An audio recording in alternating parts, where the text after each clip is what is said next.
Managing partner, head of research there. Tom, welcome. It's good to have you back.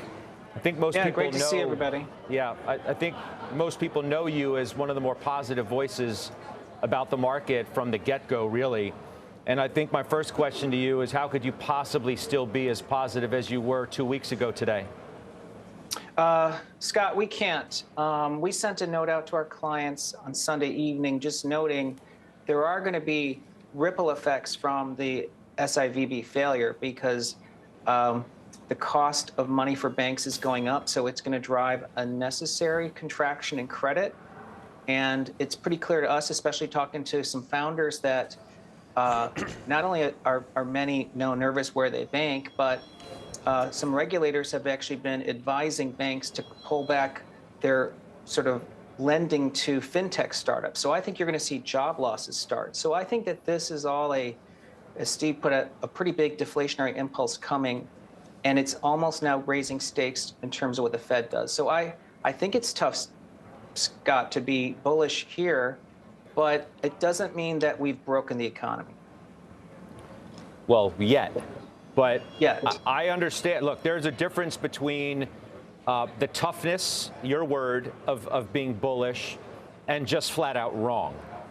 Is it wrong to be bullish today, Tom? I think it's wrong to be bullish short term because it's not like anyone can step in today and say, oh, the market's down 2%. I want to buy equities. Now, we haven't been overweight financials. As you know, our top pick this year has been technology, and that's actually holding up great.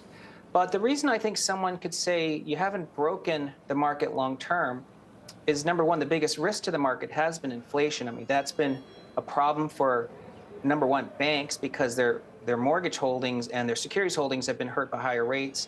And it's also because it's, higher rates and inflation risk have pressured PE. I mean, if we've broken inflation, which is pretty apparent looking at Fed fund futures and the inflation break-evens and even yields, that's actually helping to re-liquefy banks. So it's taking out some of the risk there. But it's also helping PE. The S&P today is at 14 times next year's earnings ex-FANG. So if you look at sort of the median stock, the market has derated huge. I mean, you're getting over a 7% earnings yield today owning equities. So have you changed your own view on whether you think we're going to have a recession, right? People are taking down their growth forecast. Credit is undeniably going to become harder to come by. I think we can all agree on that. It's the degree to which it happens, but it's inevitable, it seems, that it's going to happen at least to some magnitude. Have you changed your own view on that simple question, recession or not? Scott, I think the risk of a recession is much greater because when you have a credit event, it's a credit shock. But I do think a discussion that's going to come up is what people talked about last year, which is rolling recessions. I mean, we had a rolling recession. I mean, we have a depression now in the startup world, which is a huge engine, jobs engine.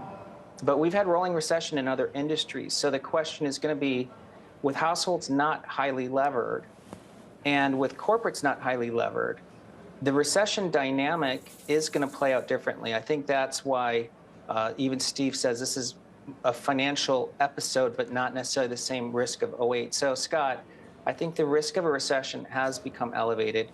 That's why the curve is uninverting. But I think we still have to figure out, is it uninverting because inflation broke, which isn't really recessionary, or is it because the economy broke?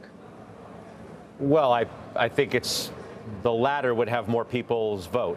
Don't you think that by virtue of what happened with the banks, the Fed broke something, and the ultimate impact of that is on the economy itself? Wouldn't you agree? Correct. That's right. But Scott, if the inflation broke and now it looks like the economy could break, it is an easier job for the Fed because they know how to deal with a contraction dynamic, especially around credit. I'm not saying that's bullish, but it does mean we shouldn't be saying that we are destined for a deep recession. I think I think there's a possibility that we don't have a landing. But again, the odds have really shrunk because of what happened. Yeah. Hey, Tom, forgive me. I'm going to leave it there, okay? I got to get to the European close, which is coming up in a matter of moments, too, a significant event there. those markets on edge, probably even more so than we are here, just given the Credit Suisse situation, some of the fallout from there. That's Tom Lee of Fundstrat. We're right back again. We'll show you exactly how the euro